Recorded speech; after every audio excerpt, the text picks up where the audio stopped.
होती आणि त्याच्यामधूनच क्रांत्या घडलेल्या आहेत. देशामध्ये जेवढ्या काही क्रांत्या घडलेल्या आहेत आतापर्यंत आपण प्लेटो पासून बघायला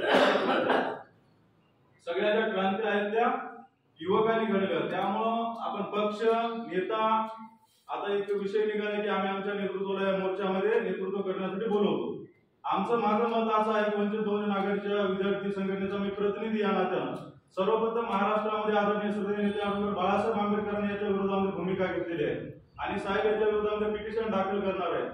त्यामुळं आम्ही म्हणू शकतो की या मोर्चाचं नेतृत्व करण्यासाठी आम्ही आमच्या संघटनेच्या युवा नेत्याला आदरणीय सुरज आंबेडकरांना मी स्वतः आणतो.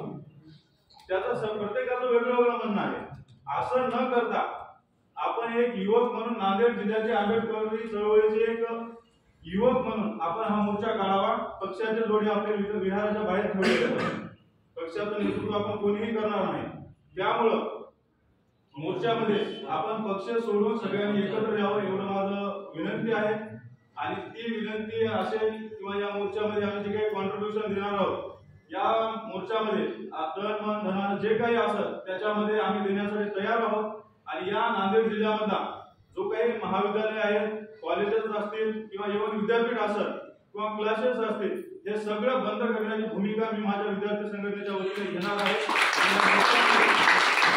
वंचित बहुजन आघाडीच्या वतीनं जास्तीत जास्त कशा प्रकारे युवक असतील, महिला असतील किंवा आमच्या संघटनेचे संयुक्त विद्यार्थी आंदोलनाचे युवक असतील किंवा पदाधिकारी असतील या मोर्चामध्ये जास्तीत जास्त सहभागी होतील अशी मी आपल्या मोर्चाच्या वतीने किंवा आम्ही सगळे याच्यामध्ये सहभागी होणार आहोत. अशा प्रकारे आपण चर्चा करावी आणि हा मोर्चा सक्सेसफुल करावा. ना की हा मोर्चा कसा डिस्टर्ब होईल याच्यासाठी जे काही टपून बसलेले आहेत त्यांना फटक्यावर मारून आपण हा मोर्चा यशस्वी करून